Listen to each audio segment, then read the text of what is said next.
আটাইতকৈ যিটো ডাঙৰ প্ৰব্লেম চলি আছে ফেচবুকত বৰ্তমান পে আউট ফেইল হোৱাৰ ঠিক আছে যেনেকৈ এই পে আউট একাউণ্ট যিটো ইয়াতে $27 আছে এইটো কিহৰ কাৰণে ফেইল দেখাইছে কৈ আছোঁ প্ৰথমতে চাওক ইয়াতে ফেইল দেখাইছে তাৰ লগতে এইটো কিহৰ কাৰণে হয় তেতিয়া হয় যেতিয়া আপোনালোকে যদি মই পে আউটৰ ছেটিংছত যাওঁ অ'কে পে আউটৰ ছেটিংছত ক্লিক কৰিলোঁ পে আউট ছেটিংছত যোৱাৰ পিছত ইয়াতে আমি কি কৰিম ডিটেইলছখিনি আমি ভালদৰে এবাৰ চেক কৰিম গোটেইখিনি ডিটেইলছ আমি চেক কৰিম যেনেকৈ ইয়াতে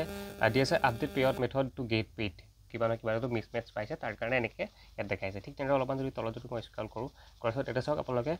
ইয়াত ওপৰতো বাদ দিয়ক আপডেট নাও টু এভইড এইটো বাদ দিয়ক তলত ইয়াতে ভালদৰে আপোনালোকে পঢ়ক যে we noticed a name mismatch between your payout method and your payout account update now to avoid payout ডিলিজ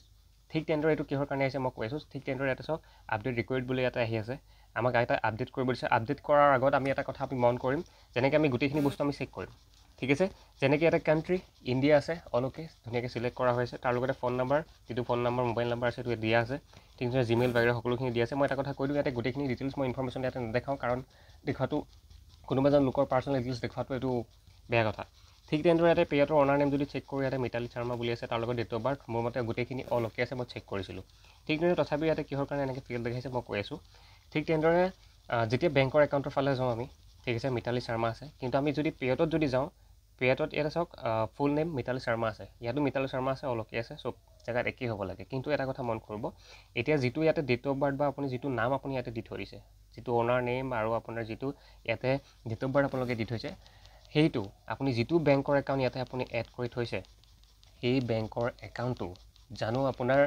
যিখিনি ডিটেইলছ আপুনি এড কৰিছে ইয়াতে পে আউটৰ অনাৰ নেম হওক ডেট অফ বাৰ্থ হওক সেই বেংকৰ যিটো পাছবুক আছে বা যিখন বেংকৰ ডিটেইলছ আছে তাৰ সৈতে যদি আপোনাৰ ডিটেইলছ মেটচ হয় সেইটো কথা আপোনালোকে মন কৰিব মোৰ হিচাপতে এইটো হ'ব পাৰে তেখেতৰ যিটো বেংকৰ একাউণ্ট আছে তাত যিটো ইয়াতে পে আউটৰ অনাৰ নেম আছে ঠিক আছে সেইটোৰ সৈতে হয়তো মেটচ নহয় ঠিক আছে যেনেকৈ ইয়াতে যদি তলত যাওঁ স্ক্ৰল যদি কৰোঁ কৰাৰ পিছত ইয়াতে চাওক পে আউটৰ name date of birth all okay আছে পেন কাৰ্ডৰ মতে দি থৈছে কোনো কথা নাই ডকুমেণ্টছৰ মতে দিছে কিন্তু যিটো বেংকৰ ডিটেইলছ এড কৰি থৈছে যিখিনি নাম ইয়াতে আছে তাৰ সৈতে আপোনাৰ যিখন বেংকৰ পাছবুক আছে সেইখন জানো আপোনাৰ ইয়াৰ সৈতে মেটচ হয় সেইটো আপোনালোকে চেক কৰক যদি অল অ'কে আছে কি কৰিব এগেইন আপুনি আপডেটত ক্লিক কৰিব কৰাৰ পিছত আপুনি বেংকৰ ডিটেইলছটো ইয়াতে আপডেট কৰি ল'ব ঠিক আছে যিকোনো বেংক ঠিক আছে কৰাৰ পিছত যেনেকৈ এইবিলাক বেংক নহয় আকৌ যেনেকৈ আপোনাৰ Paytm payment bank Airtel payment bank এইবিলাক আপোনালোকে কেতিয়াও এড নকৰিব ঠিক আছে যেনেকৈ পাঞ্জাৱ নেশ্যনেল বেংক হৈ গ'ল ষ্টেট বেংক হৈ গ'ল তেনেকুৱা ডাঙৰ ডাঙৰ বেংকবিলাক আপোনালোকে এড কৰিব ইজিলি পে'মেণ্ট আহি যাব সিহঁতৰ কামবিলাক বহুত ফাষ্ট হয় ঠিক আছে কেতিয়াবা পে'মেণ্ট যদি ইণ্টাৰনেশ্যনেল পে'মেণ্টবিলাক যদি আপোনাৰ তাত ৰিচিভ হয় যেনেকৈ ফেচবুকৰ পে'মেণ্ট ইনষ্টাগ্ৰামৰ পে'মেণ্ট যিয়ে নহওক যিকোনো আদাৰ ছ'চিয়েল মিডিয়া প্লেটফৰ্মৰ পে'মেণ্ট ঠিক সেই ক্ষেত্ৰত আপোনালোকৰ কি হ'ব ইজিলি আপোনালোকৰ বেংকত আহি যাব সোনকালেতকৈ সোনকালে কিন্তু বেলেগ আদাৰ কিবা যদি বেংক থাকে মই বেলেগৰ কথা নাজানো বিশেষকৈ ষ্টেট বেংকৰ কথা কওঁ বহুত বেষ্ট বেংক হয় ইজিলি পে'মেণ্ট আহি যায় আৰু তেখেতসকলৰ কামবিলাক বহুত ফাষ্ট হয় সেইটো কাৰণে আমাৰ পে'মেণ্ট সোনকালে আহি যায় ঠিক আছে ঠিক তেনেদৰে ইয়াতে আপোনালোকে কি কৰিব প্ৰথম আমি বেংকৰ ডিটেইলছ আপডেট কৰিম ঠিক আছে আপডেট কৰাৰ পিছত আমি কি কৰিম পে আউট হেল্প আছে ইয়াতে পে আউট হেল্পত মই কি কৰিম ক্লিক কৰিম পে আউট হেল্পত আমি ক্লিক কৰিলোঁ কৰাৰ পিছত আমি যদি অকণমান তলত যদি স্ক্ৰল কৰোঁ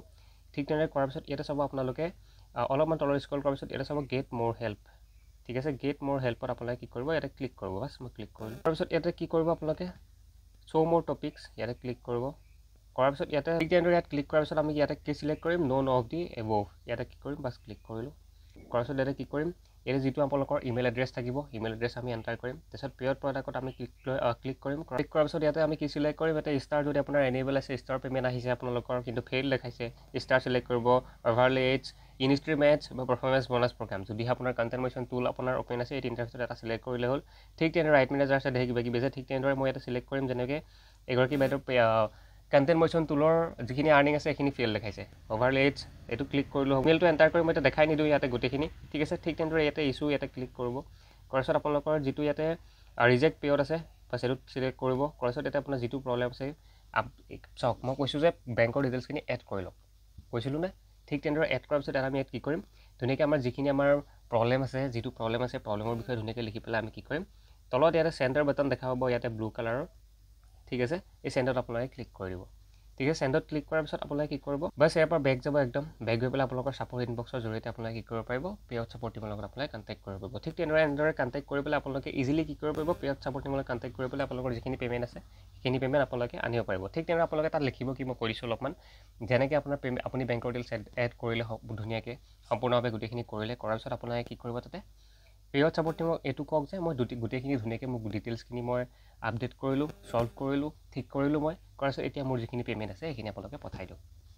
বাছ সেইটো কথা ক'ব কৰাৰ পিছত আপোনালোকৰ তাতে ফেচবুক টিমৰ সৈতে আপোনালোকৰ ডিছকাশ্যন ষ্টাৰ্ট হ'ব ঠিক তেনেদৰে এনেকৈ কণ্টেক্ট কৰোঁতে আপোনালোকৰ কি হ'ব পেআউট ছাপোৰ্ট টিমে আপোনাৰ ওপৰত এনেকৈ অকণমান ধ্যান দিব যে হয় এই মানুহজনে এই মানুহগৰাকীয়ে এইখিনি কাম কৰি ল'লে, এতিয়া আমি ইয়াৰ পে'মেণ্টখিনি আমি পে'ড কৰিব লাগে। ঠিক তেনেদৰে এইখিনি ডিটেইলছ আপডেট কৰি প্ৰথমতে বেংকৰ ডিটেইলছ আপডেট কৰিম, তাৰপিছত আমি পেআউট ছাপোৰ্ট টিমলৈ কণ্টেক্ট কৰিম। বেংকৰ ডিটেইলছ আপডেট কৰাৰ আগত আমি কি চেক কৰিম, যি চেক কৰিম আমি ধুনীয়াকৈ পেআউটৰ অনাৰ নেম, ডেট অফ বাৰ্থ গোটেইখিনি তাৰ সৈতে বেংকৰ ডিটেইলছৰ সৈতে মেটচ হয় নে নহয় আমি এইটো চেক কৰিম। চেক কৰাৰ পিছত আমি কি কৰিম, পেআউট ছাপোৰ্ট টিমলৈ কণ্টেক্ট কৰি পেলাই আমি কি কৰিম, এই প্ৰব্লেমটো আমি ঠিক কৰিম। ঠিক এনেদৰে যদি পে'মেণ্ট ফেইল হয় এনেদৰে আপোনালোকে কি কৰিব পাৰে, পেআউট ছাপোৰ্ট টিমৰ লগত আপোনালোকে কণ্টেক্ট কৰি পেলাই ঠিক কৰি ল'ব পাৰে। ঠিক তেনেদৰে যদি ভিডিঅ'টো ভাল লাগিছে লাইক কমেণ্ট কৰি পেলাই শ্বেয়াৰ কৰি দিব।